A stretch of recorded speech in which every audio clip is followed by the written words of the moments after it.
Begin. Good evening and welcome to Parenting You, a series of parenting education classes presented by Children's Hospital and Medical Center. For some of you, this may be your first time in Children's, so we hope that you found your way okay. We have a lot of entrances. Hopefully you chose an easy one and found your way through lots of signage, but welcome to Children's. Before we begin, I'd just like to take a couple of minutes to point out a couple of things. First and foremost, the restroom is outside the main door to the left. Also, we'd ask that you silence your cell phones during the presentation. And we've given you some handouts with pens so you could jot down any questions, because we do suggest that you hold your questions until after the presentation. It just seems to flow a little bit better. So we hope that that'll work out okay for you, and make yourself comfortable in your seating and move around if you need to. But this evening, we're very pleased to present to you one of our most popular in the series of parenting education series, and that's Preparing for Your Newborn. Our presenter this evening is Dr. Rachel McCann, who is not only a pediatrician with Children's Physicians Val Verde, but she's also a mother. So I'm sure she's going to impart some very useful information to you. So please welcome Dr. McCann.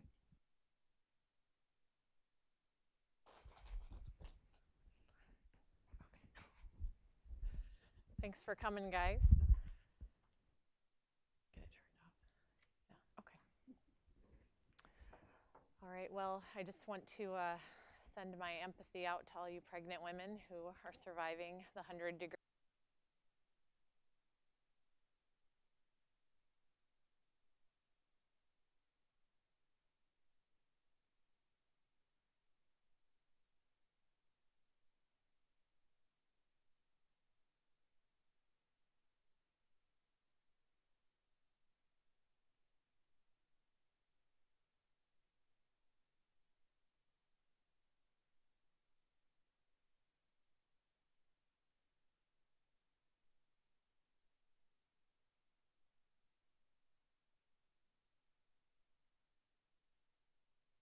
About when your baby comes. So, to prepare, I think there's nothing you can do to totally fully prepare for when your baby comes, but a lot of people do go to classes like this, or birthing classes, or breastfeeding classes, and so that can kind of give you a little bit more comfort level with what's going to happen when the baby comes. And a lot of people get a lot of books, What to Expect When You're Expecting, or the first year after that, and those are helpful too, but remember that not everything goes according to the book or according to what the class says. So we try to prepare you for some of the other things that might come up that might not be the normal. When you talk about where you're going to deliver the baby, one of the things you might ask the hospital is if they have a NICU. Most of the hospitals in Omaha do. I think the only ones that don't have a full-time NICU are Midlands, Emmanuel, and let's see, Lakeside has a smaller NICU, Bergen, UNMC, Methodist, and Creighton all have big NICUs. So I think that's most of the hospitals where we have babies. Children's also has a NICU that gets referrals from a lot of outside hospitals and even some of the hospitals in town. So it's nice when you have a NICU, because if something is wrong at the delivery, they have people there right away that can help with the baby right away. A lot of people like to go and meet their pediatrician before they have the baby, and so I get those visits quite frequently. Parents will come in and sit down with me ahead of time and ask me questions, kind of get an overview of our office and how it works. A lot of people want to know about hours. We talk about, are we open regular business hours? Do we have weekend hours? Do we have evening hours? So I think that varies from office to office. I think most pediatricians are open a little bit on Saturdays. That's pretty standard. And a lot of people have at least 1 or 2 days a week where they might start early or stay late to help accommodate parents that are working, and we do that at our office too. Some things you might ask your pediatrician is just kind of what their schedule is in terms of when they see the baby for checkups, if they follow the standard vaccination schedule, or if you guys have questions in particular about certain vaccines. I get that question a lot when I meet with parents. Ask about sick visits and how easy it is to get an appointment if your child's sick that day. How long, does it take a day or 2 to get in, or can they usually see them the same day? And then for people that have more than one child, sometimes they're wanting to group siblings together for visits, and that's a really common thing. You might ask about how you get answers. If you just call with a question, Do they have nurses that take those calls? What do they do at night and on the weekends when the office is closed to accommodate your questions? All the children's offices use a nurse line at night that actually takes all of our phone calls, and if they have concerns about what you're telling them, they just get in touch with the doctor that's on call for that office. So most of the children's offices would be able to accommodate you for sure. We all use that service. And then during the day, our offices have nurses that answer phone calls all day and talk with the doctor about what your questions are and get back to you. So usually I think most pediatric offices do a lot of phone calls. That's a big part of what we do every day, and try to help parents determine if what's going on with their child is a normal thing or something that can be watched at home or something where we need to actually bring the child in and take a look at them. So that's an important question to talk about. And then of course we always recommend that your pediatrician be board certified. That means that we've taken the test through the American Academy of Pediatrics, and that we have that's kind of a rigorous thing that we do, and so that we're trying to follow those guidelines that the American Academy of Pediatrics recommends for healthcare for kids. So then it's always like, what do we need to get before we bring this baby home? What do we need to have at home? So you have to have a place for the baby to sleep. You want to get a crib with a firm mattress. The firmer the better for babies. That helps decrease the risk of SIDS. We know that babies who sleep on a softer mattress have an increased risk of SIDS. And all those beautiful crib bedding sets with the bumper pads and the matching blankets are kind of a waste of money, because you really aren't supposed to put them in the crib anyway. So if you do get one of those for a baby shower, you can either return it or use the nice quilt for something for the baby to play on the floor when they get a little bit bigger. But they're really pretty. They're just not something that we're supposed to use. So you don't need a lot of blankets. You probably need a lot of sheets, because babies pee and poop a lot, and they'll pee and poop and spit up on your sheets. So you need to have 3 or 4 crib sheets so that you can cycle those through the laundry. I think bassinets are great when you have a baby, a new baby. I have 3 kids. My first one, I wasn't very smart and I didn't get one, and then he wasn't a very good sleeper. My second one, I wised up and got a bassinet. And the reason that newborns like a bassinet is it's a smaller space. They wish they were back inside mom. Inside mom, at the end there, they're in the uterus very tight, swaddled up with their arms and legs, curled up towards their chest. And that's how they like to be. So when they get out in the world and we lay them in this big crib and it's very open and cold, they don't like that. So babies do tend to sleep better when they're swaddled up and in a smaller space like a bassinet. So especially if you're breastfeeding, I think it's really nice to have a small bed like that, or pack and play, something that you can easily move from room to room, or you can have it right by mom when she's sleeping. So that's a good investment, I think. Most people like to have baby monitors too, although in the beginning you might not need them that much, because you're probably going to have the baby pretty close to you most of the time. You need a car seat to take the baby home, so that's one thing they'll ask you about at the hospital when you deliver. Do you have your car seat? Can we see it? And actually, one thing that some people don't realize is car seats expire. So if you turn the car seat over, the actual infant seat, there's a date stamped in the bottom. So if you do get a car seat from family or friends, you want to look for the expiration date and make sure it's still good. I think most of them are about 6 or 7 years before they expire. And you also kind of want to avoid car seats that have been, in an accident. If you get one from a friend or family member, make sure it's never been in an accident. But those infant carrier car seats are what you want, and you're going to put those in your car rear facing. If you have trouble, there's lots of resources. Most police stations will let you come in and check and make sure it's tight enough. So you want to make sure you have your car seat ready to go. Most people like a stroller. A lot of those can click in with your baby car seat. Bouncy seat most people have, or a swing, or something that kind of has some motion to kind of help soothe the baby. If they're fussy, babies like a little bit of motion too, because remember, they still want to be back inside mom. When they're inside mom, mom's moving around all day. That motion is soothing to them, that kind of swaying motion. So a lot of the newer swings, I think, are those little cradles that kind of go side to side, and I think those are really cool, but I never had one. And then feeding supplies, you're going to need a way to feed the baby.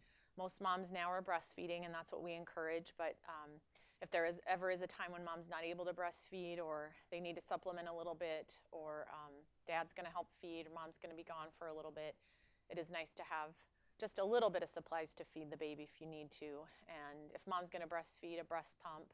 One thing that I think a lot of parents don't realize is that you can rent really good breast pumps from either the hospital or like Kohl's Pharmacy or Walgreens, those good double electric Medela breast pumps. So if you're not sure how feeding is going to go, you don't want to spend the $300 on your own breast pump, it is safe to rent one of those hospital grade pumps from the hospital, and I think they're about $50 a month. And that way you could at least have it for that first month right when you get home, and use it. And then if things go well and you want to buy one, then you then you can always go and buy one. But I think a lot of people do get them as gifts too. And just remember, just because it costs more money doesn't mean it's better. I think a lot of the baby stuff now is really marketed towards, oh, this, you know, seat has 5 different reclining positions for the high chair and 20 toys on it. And sometimes just the plain and simple, basic, straightforward stuff is better. So don't feel like you have to buy the top of the line everything for your baby. Your baby's not going to care if your high chair has 5 reclining positions. They just want to sit in there and eat. So you don't need the most expensive thing that sings songs and plays music and lights up all the time. When you pack for the hospital, you want to have a few things with you, I think, to help feel more at home there.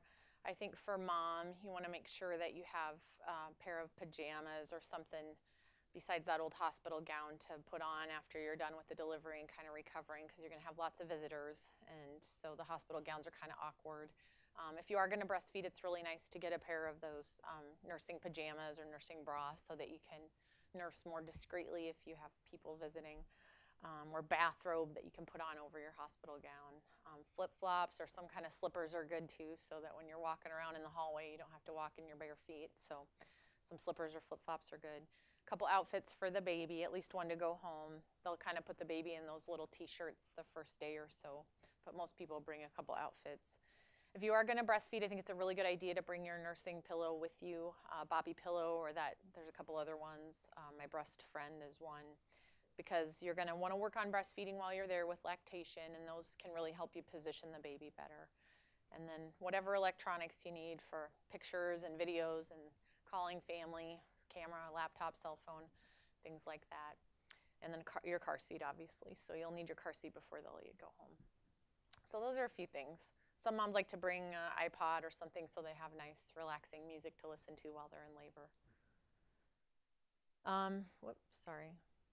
When you go to the hospital, if you fill out your paperwork ahead of time, then the hospital will contact the pediatrician and let them know that you've had your baby.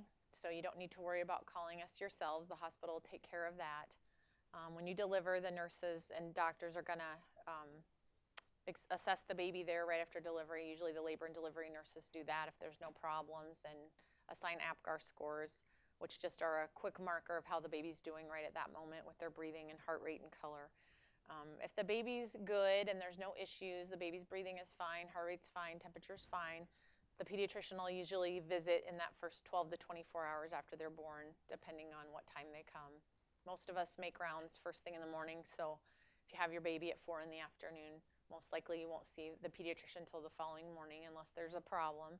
If there's a problem with breathing or temperature or blood sugar, then they're going to call us right away. Most of the time at those hospitals that have a NICU, if it's a really emergent thing, the NICU is usually there looking at the baby before we even get there. So that's really handy, because then we get the baby assessed and get any interventions going that need to be done. So the time is of the essence with kids. And if you have a normal vaginal delivery, you'll usually stay about 48 hours in the hospital after you deliver the baby, about 2 days. And so we'll see the baby usually twice before you go home. And if you have a C-section, it's usually 3 days and sometimes 4 days after you have the baby before you go home. And that depends more on how mom is doing. Really, the baby could probably go home after 48 hours, but we like a little more recovery time for mom with a C-section. So every day that you're there, the pediatrician will come, check your baby over from head to toe, listen to their heart, feel their tummy, check their throat, hips, things like that. We'll kind of talk about the exam and talk with you about how it's going, how the feeding's going, if they're having wets and poops, if mom's having any issues with her health after the delivery, if the baby's maintaining his temperature. So we'll go over all that stuff with you.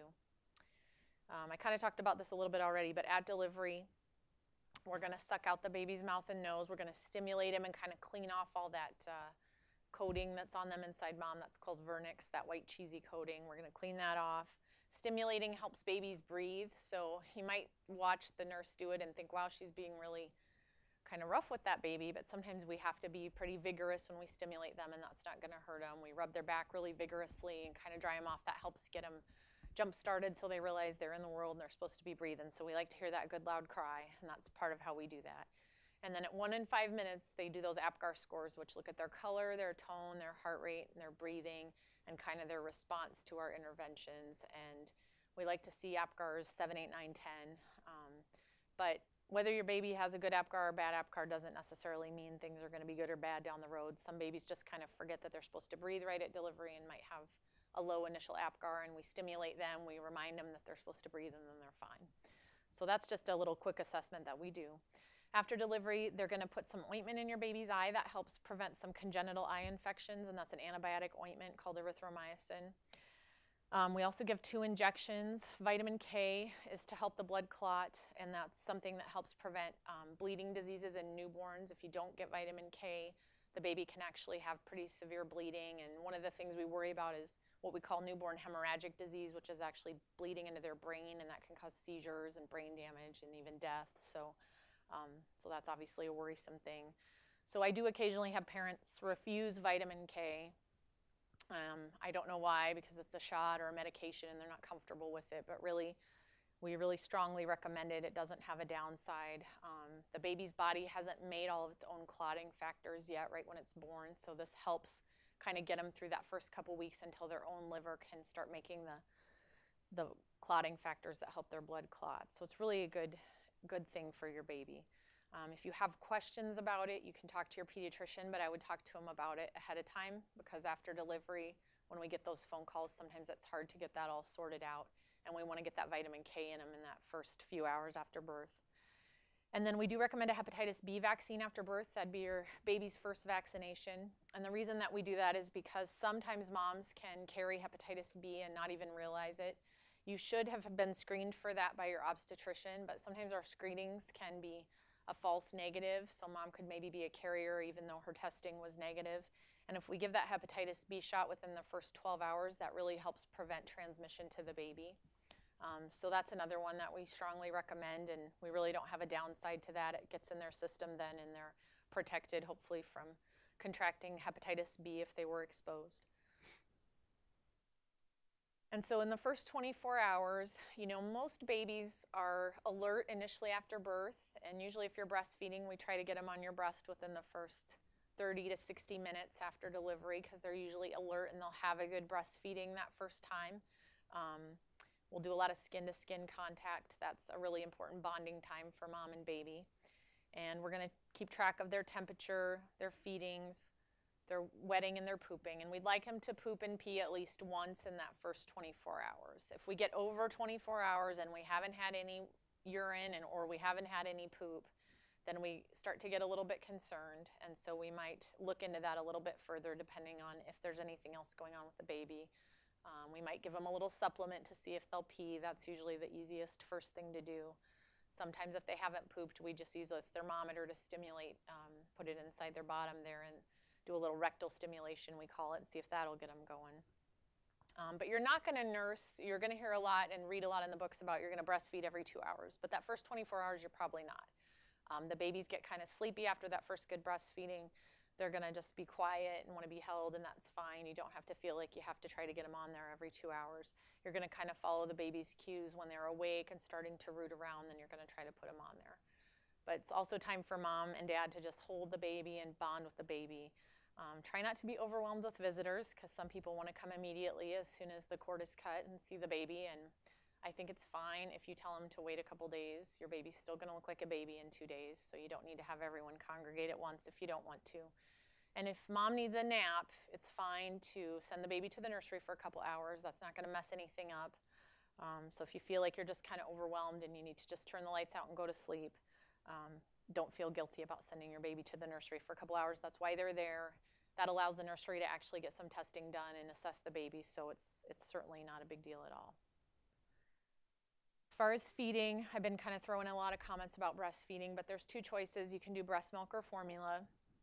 The American Academy of Pediatrics really recommends that everybody try to breastfeed. If you can breastfeed for the first year of life, that's great. There's a little bit of pros and cons to both, but we want to plan to feed that baby once that first 24 hours is over. Then you're going to start picking up your frequency and do it every 2 to 3 hours. I kind of put on here they're kind of dazed and confused the first 24 hours, so they're kind of sleepy. What you're going to look for is that rooting. They're kind of trying to suck on their hand, turning their head to the side. Sometimes if you hold them, they're kind of turning their head and looking, whether it's mom holding them or dad or somebody else.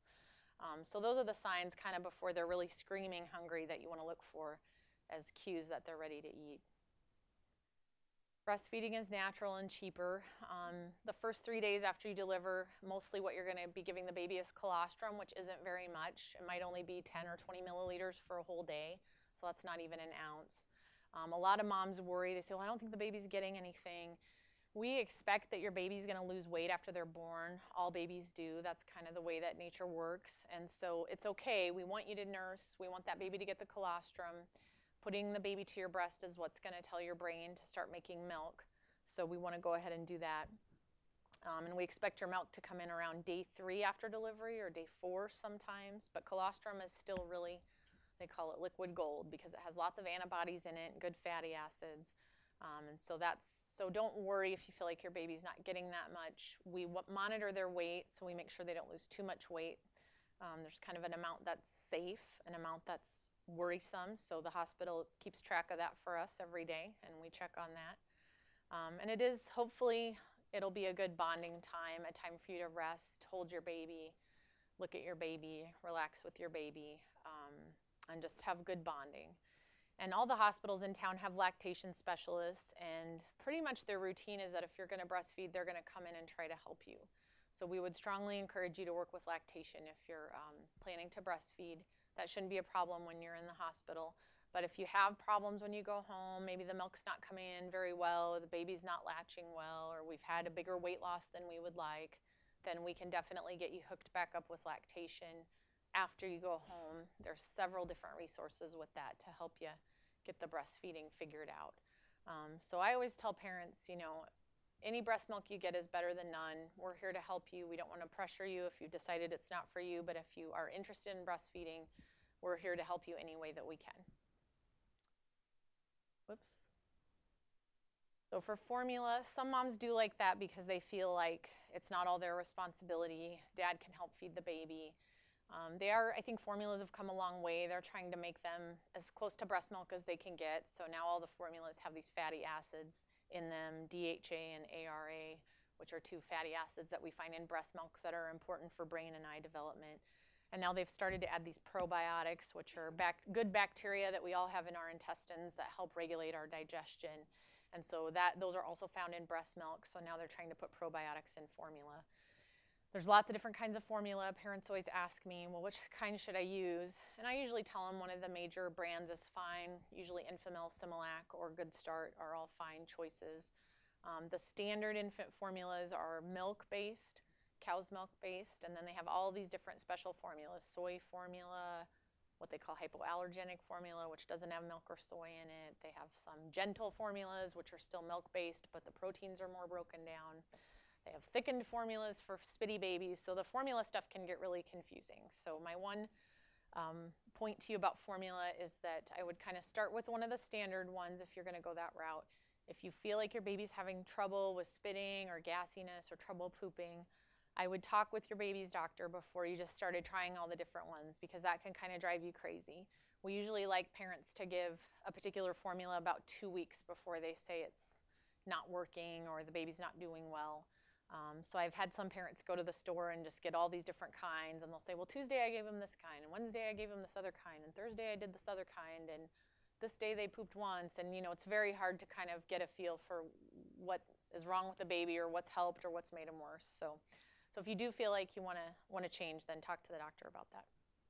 And also that you can ask your pediatrician if they have a favorite one, but I don't really have a favorite one. I think kind of the major brands are fine. With breast milk, once you get home, you're going to feed about every 2 to 3 hours. Some babies will cluster feed, a lot of times in the evening, where they'll seem like they want to nurse about every hour, and that's okay. Sometimes we hope for a good stretch at night if they cluster feed in the evening, that maybe they'd give you a 3 or 4 hours stretch before they wanted to eat again. I tell moms with new babies, when you go home, for those first couple weeks, I don't want you to go longer than 4 hours without feeding your baby, especially if you're breastfeeding. So if you feed the baby at noon and it's 4 o'clock and the baby's not waking up, then you want to get that baby naked. You want to change the diaper, wipe them with a baby wipe, try to get them to wake up so that they're ready to feed again. So that's kind of our routine with breastfeeding, is we don't want to go longer than 4 hours, but most of the time that's not a problem. Most of the time the babies are ready to eat every 2 to 3 hours. Formula, you're going to go about every 3 to 4 hours. Same rule applies. I still wouldn't go longer than 4 hours when they're little between feedings. Your goal initially in those first week of life or so is about 14 to 16 ounces a day.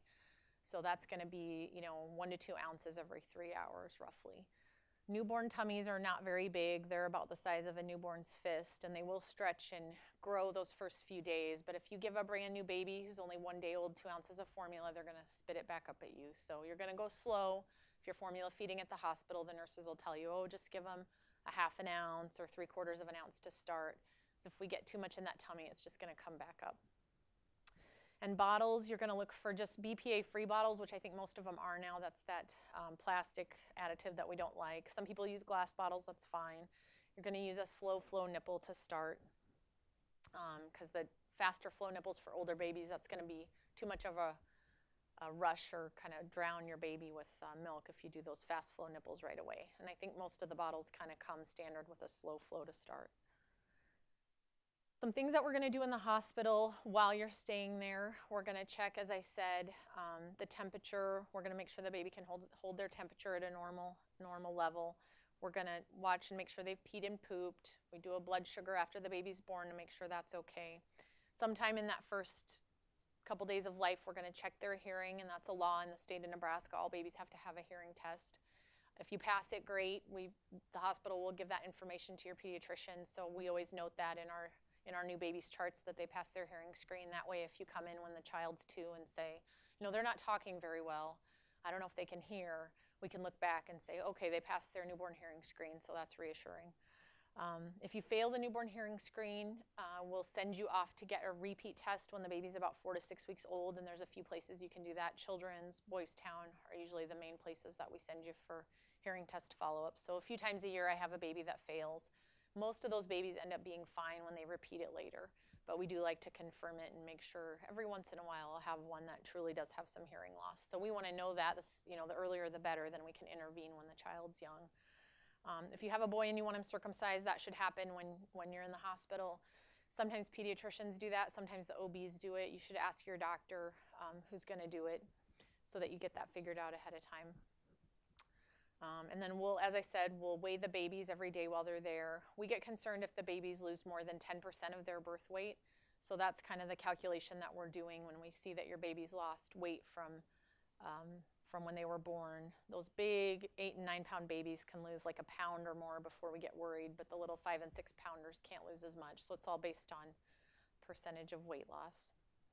And so the doctor will talk to you if we're on that borderline where we're close to 10%.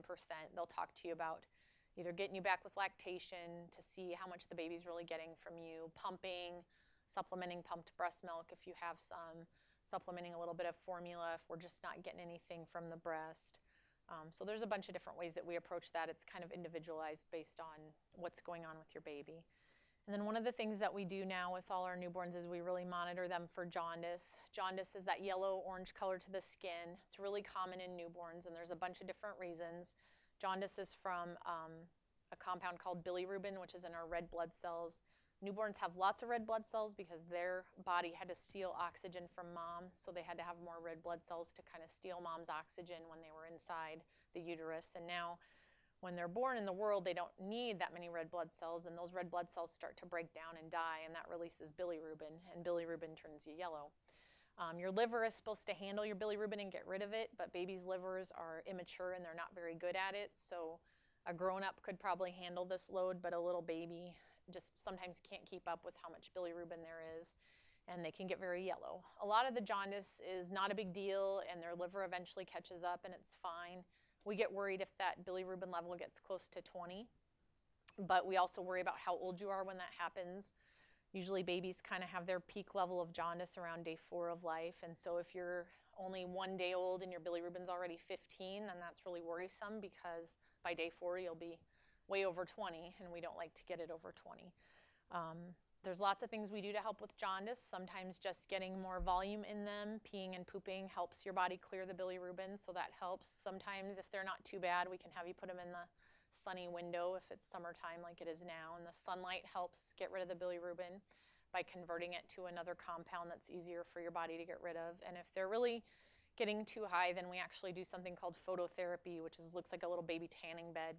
And most of the time we can bring that to your house with a home health company, and we have the baby lay in this little tanning bed in a diaper and have that light shine on their skin, and that helps get rid of the bilirubin. So sometimes when babies are jaundiced early, we have to start that in the hospital, that phototherapy, and we follow bilirubin levels one of two ways. We either use a little sensor that senses it by just touching the skin. That's kind of our screening method. If the levels come back high, we usually like to confirm it with a blood test. We poke their heel because that's the most accurate. So most babies in Omaha get at least one screening bilirubin level the day that they leave, and that kind of helps us gauge where you're at. If you go home on day 2 and your bilirubin's 15 or 16, we're going to want to recheck you tomorrow. If you go home on day 4 and your bilirubin's 8, it's not going to be a big deal. So that's something that your doctor will be on top of, and the hospital will help check with that as well. Oh, and one thing I forgot to put on here on that last slide is, we just started a new screening about 2 months ago where the hospitals in Omaha are screening for what we call congenital heart disease. So those are malformations of the heart. And the way they screen for that is just checking the baby's oxygen level with a little probe. They'll put it on their hand and on their foot.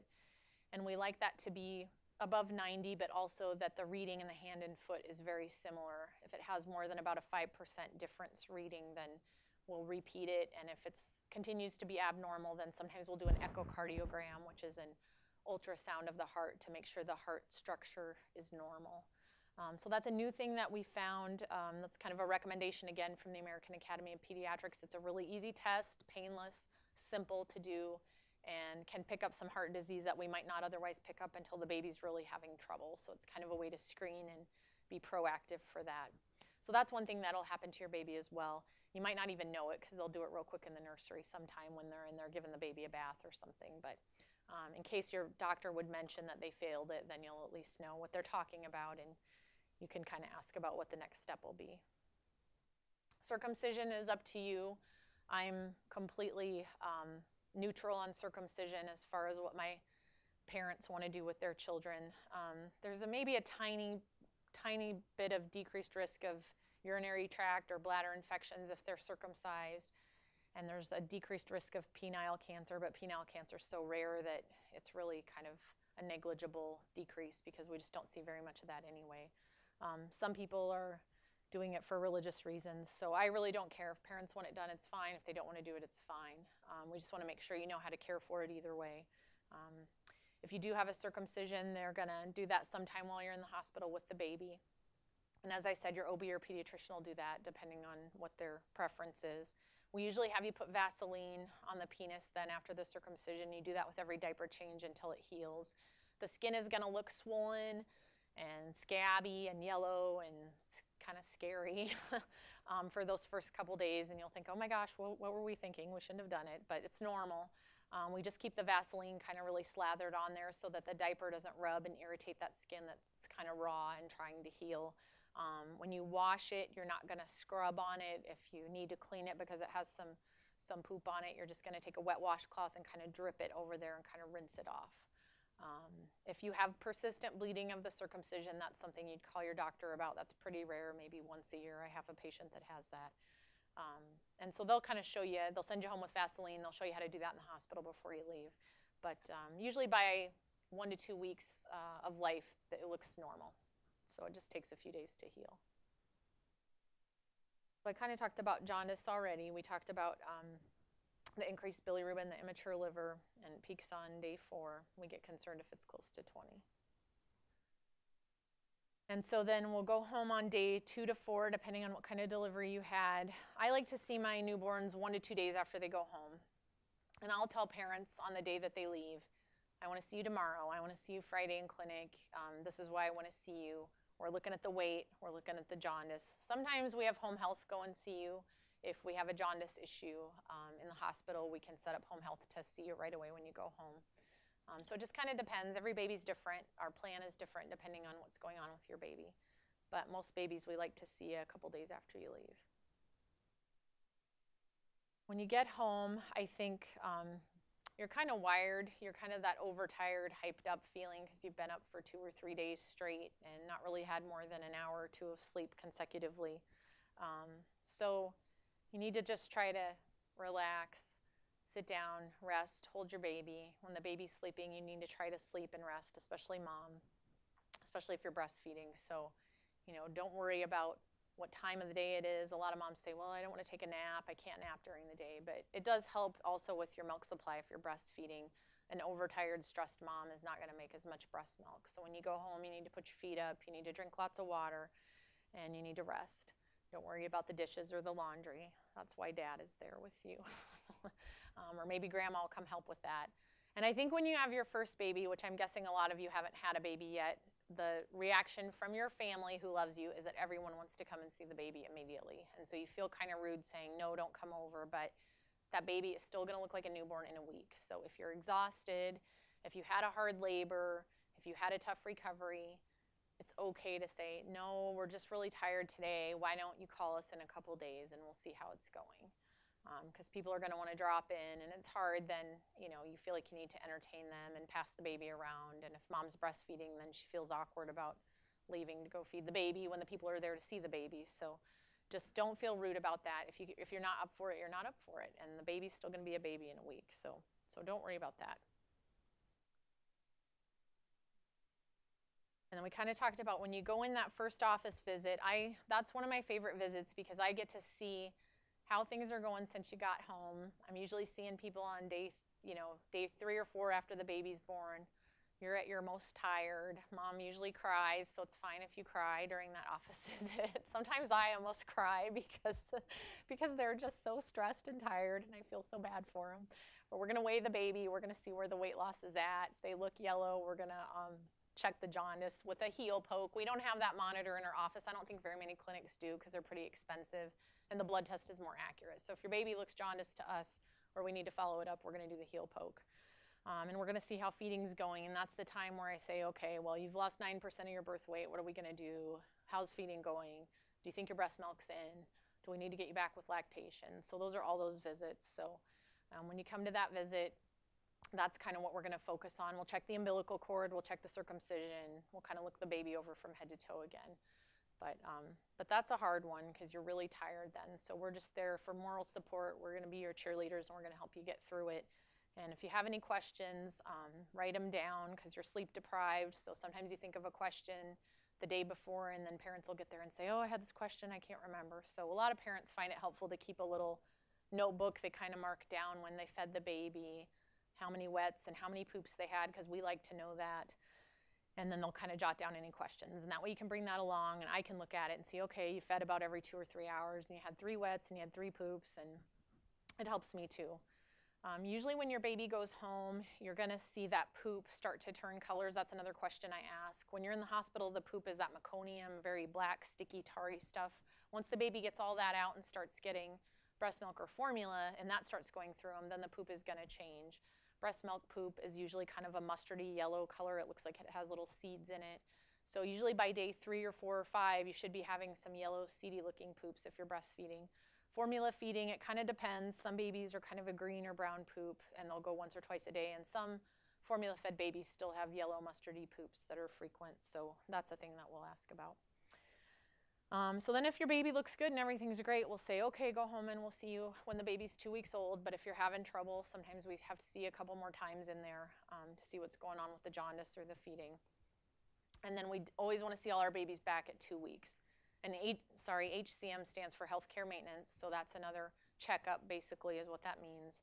We're going to look at them from head to toe again. We're going to check their cord. Your umbilical cord should be off by 2 weeks of age. If it's not, we have medicine we'll put on there to help it fall off. We're going to make sure they're back to their birth weight. We give them 2 weeks to get back to birth weight after they've had that weight loss. And we're going to make sure that their newborn screen is back. That's one thing I forgot to mention they'll do in the hospital is they'll take some blood for the Nebraska newborn screen. That's another state law. And that checks for about 30 different metabolic and genetic diseases that can affect your baby early on in life, so we want to know right away. It checks for cystic fibrosis, sickle cell anemia, thyroid problems, and some other problems that are related to the way your body breaks down fat or sugar or protein. And that can, if those are abnormal, that can affect what you're supposed to feed your baby. So we need to know about those right away. So we'll make sure we have the newborn screen back by the 2 week visit. And and, you know, just kind of go, you usually have more questions then, things are calmed down a little bit, you're kind of trying to get a little bit of a routine. So a lot of parents feel like they're kind of back to feeling like a human being again, and they have things they want to ask, kind of how the baby's been doing, what the routine is, how they're sleeping, things like that. So we go over all that stuff at the two-week visit. And then if everything's good, I see you back at 2 months, so 6 weeks later, which feels like a really long time when you have a newborn. I always tell moms, if you're worried in that 6 weeks when I'm not supposed to see you, you definitely need to call anytime if you have questions. If you're feeding the baby and you don't think they're getting enough with breastfeeding, we can bring them in, we can weigh them, we can see how things are going. So I always feel like when I send them off at 2 weeks that, you know, I'm sending them off to college because they're not going to be back for 6 weeks, and that's such a long time with a newborn. So I want to make sure they know that they can come back sooner if they need to. And pooping and peeing, we kind of talked about that meconium at first for the first couple days. Our rule about wet diapers is actually the first day of life you have 1, the second day of life you have 2, the third day of life you have 3 wet diapers, and then you start to have more. As the milk comes in, you should have lots of wet diapers, 6, 7, 8 wet diapers a day once your breast milk's in. If you're formula fed, you're going to have more wet diapers sooner because the baby's getting more volume earlier. And breastfed babies kind of drive parents, well, I think all babies drive parents crazy with their pooping. Remember, it's not an emergency if they don't poop for a day, that's fine. That doesn't mean they're constipated. So we care about what the poop looks like. If it's soft, nice soft poop, then it's okay if they only poop once a week. And some breastfed babies will eventually end up like that when they're a month or 2 old. They'll go from pooping 10 times a day to once every week. And that really stresses their parents out. But if your baby's not seeming like they have a bad tummy ache, if they're not spitting up, if they're not terribly gassy, and when their poop comes out it's nice and soft, then that's okay. But you can always call us with those questions. Parents always ask about bathing. Usually in the beginning you're just going to do it 2 or 3 times a week. When they're newborns, they don't like to be cold and wet, so you're going to make it a pretty fast sponge bath until that cord falls off. You just want to avoid the umbilical cord area. You're going to keep it clean and dry. We used to have people put alcohol on it. We don't really do that now. We've shown that it hasn't really made a difference in how quickly the cord falls off. Sometimes if the cord gets really gooey, kind of oozes or is bleeding, then I'll have parents do a little alcohol with a Q-tip on the cord to help dry it up a little bit. But usually just keeping it dry and leaving it alone, it'll fall off by the 2-week visit. And so that's one thing I'll check then. If it does, very rarely the umbilical area can get infected. The skin around the belly button will get really bright red and almost feel hot, or it'll get a really stinky discharge. Then you need to give us a call so we can look at it. It's pretty rare, but once in a blue moon we'll see that. And then parents always want to know what to do with the fingernails. Babies have really kind of paper thin fingernails that kind of get bent, or they'll get sharp edges and the baby will scratch their face. So you can take a little emery board and just kind of file them if you're afraid to clip them with the clippers. Sometimes they just kind of peel off almost. They're kind of hanging by half of a fingernail and you can just kind of gently peel it off. So people are afraid with the clippers that they'll make them bleed, but if you just do it real gently, usually you're fine. And then when to call us. And this is another thing your doctor should go over. I feel like I say this all the time. Every day of my life I'm giving this little speech to parents. But with newborns, these are when symptoms we want you to call us for. Fever's a really important one. Fever in a baby is very concerning because babies' immune systems are not as strong as ours. They're not as good at fighting infection. If they get an infection, they can get really ill really quickly. So a fever in a baby is kind of an emergency. I don't want you to check their temperature all the time because that'll drive you crazy. When they're in the hospital, the nurses are going to do vital signs and check their temperature about every 4 to 8 hours. When you go home, you're just going to treat the baby like a regular person, and you're not going to check the temperature all the time. I always say, don't check it unless you think something's wrong. If the baby feels hot, you're going to unwrap them. Then you're going to do the rectal temperature. If the baby's really fussy and irritable, you can't get them settled down, we want you to do a temperature. If the baby won't wake up to eat, we want you to check their temperature. And I really only want you to do it rectally when they're little. When they're older, you can check it other ways, but in a newborn, we want that core temperature, and that's 100.4 rectally, and that's what we consider a fever. A lot of people think 99 is a fever. It's not. So grandma's going to say, well, 99 is a fever, but it's not. So for our world, 100.4 is a fever. That's 38 degrees Celsius. That's where we come up with that weird number. And if your newborn has a fever, you need to be seen right away. If it's during the day, call the doctor's office and say, my 1-week-old has a temperature of 101 rectally, and they're going to have you come right over. And if it's at night, you need to just go to the emergency room. If you call the nurse line, that's what they're going to tell you. I think it's a waste of your time.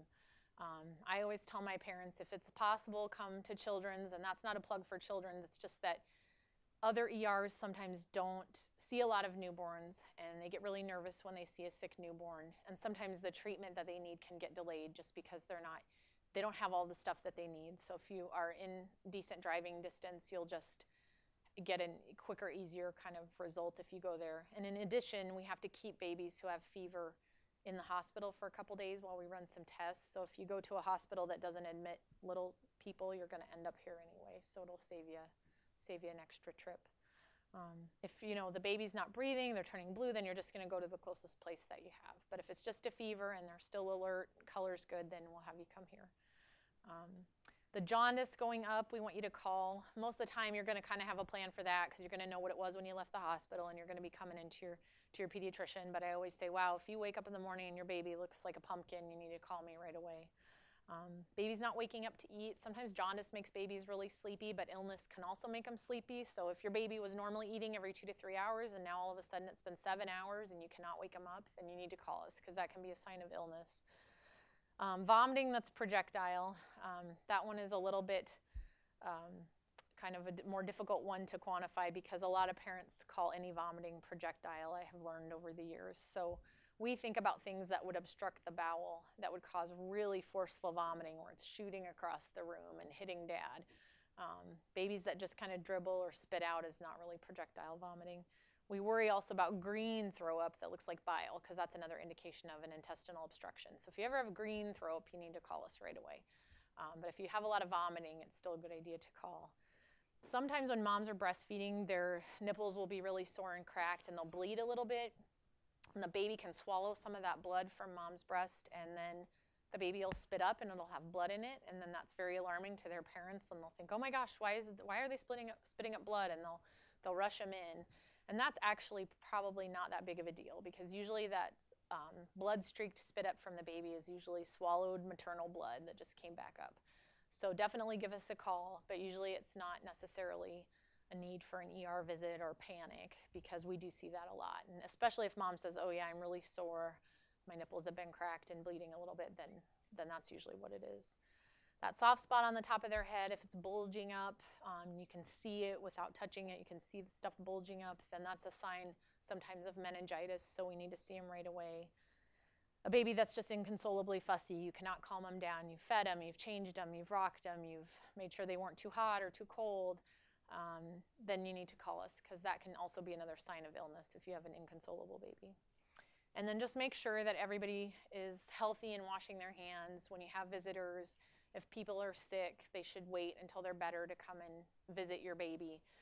You don't want to take them out to a big family reunion when they're a week old and 40 different people are going to hold them and kiss them and touch them because that's a lot of germs for a newborn's immune system. So you're going to lay low, you're going to let visitors come over and see them, they're going to clean their hands, and you're going to try to avoid those big crowds of people. Now, if you have the baby in the car seat and you need to go to Target because you haven't been out of the house in 2 weeks and you're going crazy, I think that's fine because you kind of have the baby in a confined space. You're not going to let people touch them and breathe on them. You're going to clean your hands before you handle the baby again. That's fine.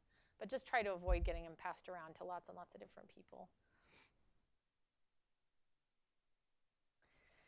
And I think that with babies, the crying is always difficult. Why are they crying? Are they crying because they're hot? Are they crying because they're hungry? Are they crying because they're cold? Are they crying because they just want to be held? So there's lots of different reasons, and you'll kind of learn those cries. You'll learn their schedule a little bit. Some babies seem like they're just, terribly mad if they have a wet diaper for even 5 minutes. They're screaming about it. Other babies don't care as much. So you're going to learn those different cries, the pain cry or just a little kind of fussy cry or the I'm hungry cry. And so one thing we'll tell parents is if you've tried all the normal stuff, you changed their diaper, you fed them, you can use these 5 S's. That's from a book called The Happiest Baby on the Block. And that's kind of trying to recreate the womb again for the baby. That's what they want. So we swaddle them up tight. You kind of hold them on their side.